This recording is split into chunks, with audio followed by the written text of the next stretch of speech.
Hello guys, good afternoon. In ano ni pagluto guys, ang itlog, i-fried mo muna. Lagyan mo ng asin at saka paminta.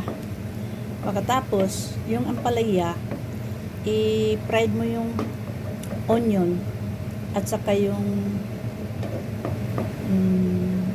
garlic.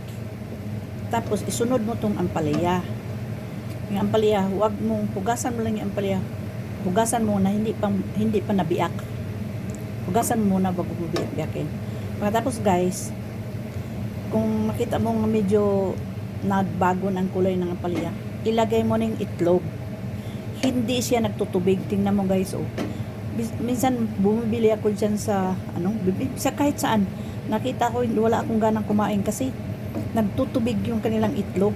Hindi na kailangang lagyan to ng tubig kasi naluluto to ng kanya lang. Saka po, pagka linagay mo ng ampalaya, tapos linagyan mo ng itlog, nagtutubig siya.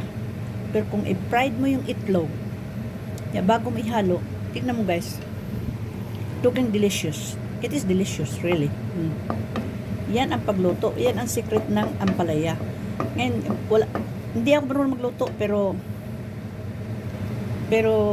yan, naluto ko na. Okay. Thank you very much guys.